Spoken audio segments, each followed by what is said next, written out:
আন্দোলনে শিক্ষার্থীদের উপর গুলি করার অর্ডার দিতেন ডিআইজি মিনা। চলুন ভিডিওটি দেখে আসি।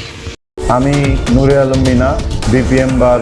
নূরে আলম মিনা চট্টগ্রাম বিভাগের ডিআইজি। গোপালগঞ্জ জেলার কাশিয়ানীতে জন্ম নেয়া এই পুলিশ অফিসার 20তম বিসিএস এর মাধ্যমে 2001 সালে বাংলাদেশ পুলিশে সহকারী পুলিশ সুপার পদে যোগদান করেন। পুলিশ কমিশনার হিসেবে যোগদান করেছি। 2006 সালে অতিরিক্ত পুলিশ সুপার পদে পদোন্নতি পেয়ে রেলওয়ে জেলা চট্টগ্রাম, নোয়াখালী জেলা ও ডিএমপির এডিসি রমনা বিভাগ, কক্সবাজার ও চট্টগ্রাম জেলায় দায়িত্ব পালন করেন। যোগদান উপলক্ষে আমি আপনাদের 2012 সালে পুলিশ সুপার পদে পদোন্নতি পেয়ে 2013 সালের 27 এপ্রিল পর্যন্ত তিনি সুনামগঞ্জ জেলায় দায়িত্ব পান। 2016 সালের 19 জুলাই পর্যন্ত সিলেট জেলার পুলিশ সুপার পদে ছিলেন। যতই দিন গেছে ততই সম্পদ বেড়েছে এই পুলিশ কর্মকর্তার।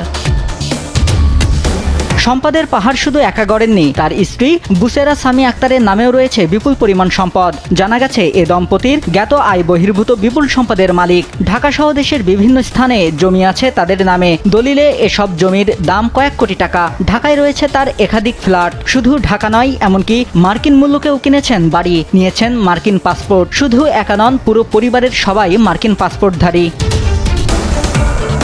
রংপুর মহানগর পুলিশ কমিশনার হিসেবে দায়িত্ব পালনের পর বর্তমানে রয়েছেন চট্টগ্রাম বিভাগের ডিআইজি হিসেবে। চট্টগ্রামের পুলিশ উপপরিদর্শকদের বদলি বাণিজ্য তিনি সামলাতেন। উপপরিদর্শক বদলিতে তিনি জনপ্রতি 5 থেকে 10 লাখ টাকা নিতেন। বিনিময়ে তাদের পছন্দ মতো থানায় বদলি করতেন। এছাড়া তিনি কনস্টেবলদের বদলি বাণিজ্য সামলাতেন। তাদের থেকেও জনপ্রতি নিয়েছেন 2 থেকে 3 লাখ টাকা।